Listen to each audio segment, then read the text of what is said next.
Yep, I am dead. I am deceased. I feel absolutely nothing now. Thank you, Chainsaw Man, for a wonderful, painful experience back to back. We're going to go 3 for 3 now. What's the next chapter looking like? Pure misery? Can we have a moment to breathe? Or at least, can I have a moment to breathe? Because this past week has been so emotionally taxing. Firstly, I watched Look Back, which I don't need to explain that. Perfect film. Secondly, I watched Arcane Season 2. Phenomenal. Thirdly, the Penguin finale. Oh my goodness, ugh. And now this, 4 pieces of intense emotional experiences in 5 days. It's kind of a lot. And I'm also playing Death Stranding, which isn't really emotionally taxing, but very full on, you know what I mean? Maybe I'm just overwhelmed. Honestly, it still hits. It might even hit a little bit harder than what I expected it to, because I felt this chapter to its core. Like, it hit me. It felt personal, you know what I mean? Like Fujimoto was trying to prove a point, and the way it all comes together is just nice, cohesive, emotional. I mean, really, what more could you want? We've been chasing for a moment like this for quite some time. Denji has been yearning for a moment like this for quite some time, and now we have it. Now it's here. Now it's on our doorstep. Now the story changes. Now Denji changes, and I can't explain how big that is of a development. So effortless, only a handful of words spoken, yet so much change, and easily enough for the better.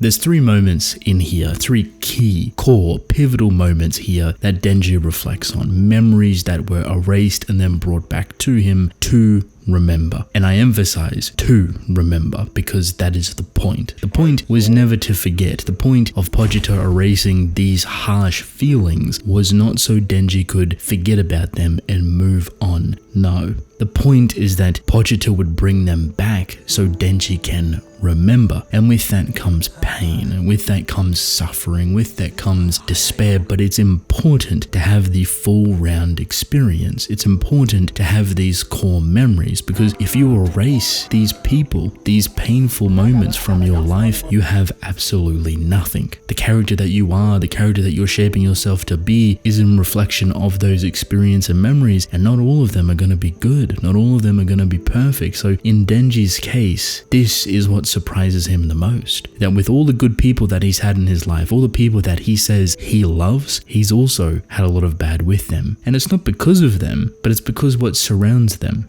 That was the issue. And unfortunately that issue would spiral out of control, and Denji would blame himself for it, that he was the reason why all of these good memories would turn sour. And simply that's his emotions becoming too much to handle. That's the bottling of his thoughts and his experiences finally bursting open. But it's good that it bursted open because you get a sense of clarity. And this is like the whole point, right? Like finally he can kind of talk about it and digest it and experience these harsh feelings and figure out a way to potentially heal, to accept it, to grow and keep moving forward. 2 things have aided or helped that just a little bit. That being Asa's support, even being Chainsaw Man orientated, and this environment that they're within. It's allowed Denji to unironically plunge into the depths of his soul, to reach out to Pochita even, and to thank him, which is very, very cute. Very adorable that those 2 have that moment. Even if it's not physical, even if it's not technically real, it's still beautiful.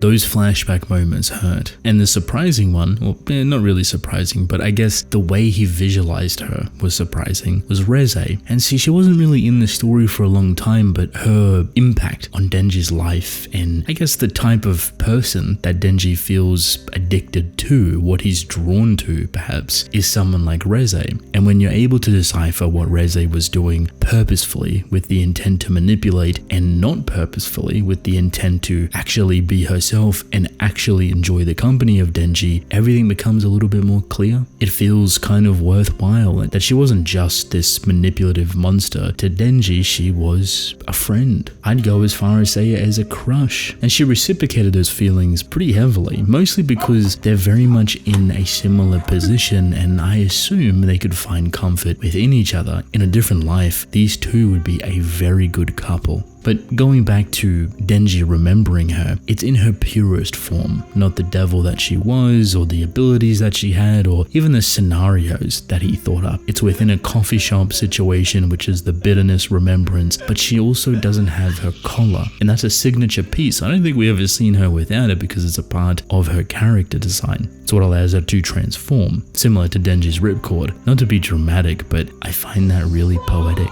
And of course, she's smiling and giggling, which is super adorable for Denji to remember. The really painful one is Nayuta, which you don't actually see her face. You see her running away into the forest with all of the dogs and even Meowie. But what I find really important about all of these scenes is that it's coming from Denji's perspective. Like, you're seeing these flashbacks through his eyes. And when you realize that, they kind of have a different meaning and a different interpretation.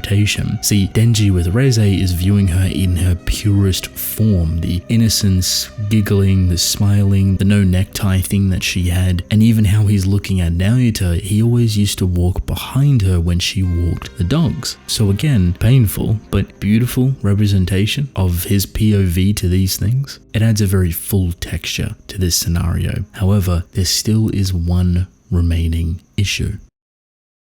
We are still stuck in this world, and this world is still problematic. We don't really understand how it works, but Denji is trying to figure it out. But what's important is that before he even gets to that idea, I guess the traversal of his mind is really interesting. So you're having this understanding, this epiphany, so to speak, that all of these memories being brought up is a good thing and something that he should remember and reflect upon and heal upon, learn to accept and digest it. That allows him to provide a frame of reference. He is allowing himself to see the good within the world, the things that he likes, the things that he enjoys, and it's thanks to Pochita and Asa. Clearly they've gone two different ways about it. Asa has referenced Chainsaw Man. She joins the two together, but perhaps, and I hope, that there will be a moment within the future where she sees Denji for Denji and not Chainsaw Man. It is because of that Denji is able to make all of these decisions and all of these thoughts with himself in mind.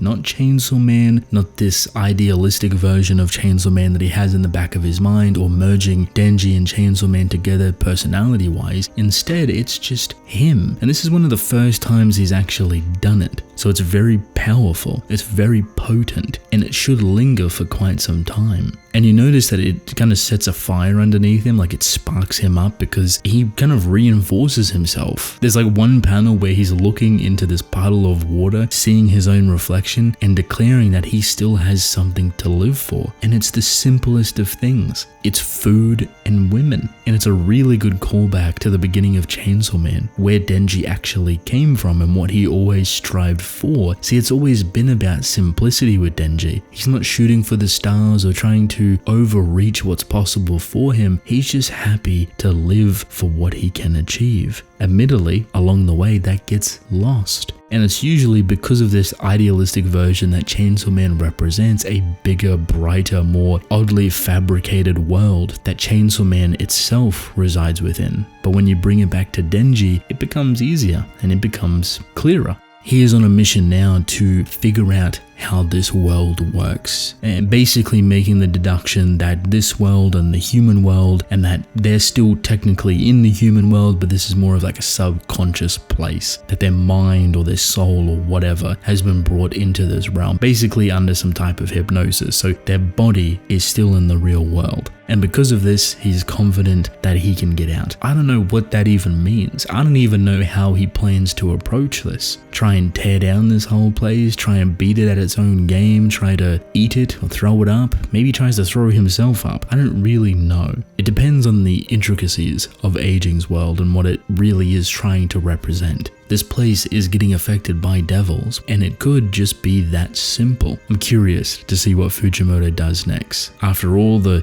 pain and suffering that he's put us through, there's finally a bit of hope at the end of the tunnel. You can never be too safe with Fujimoto, so prepare yourself just in case.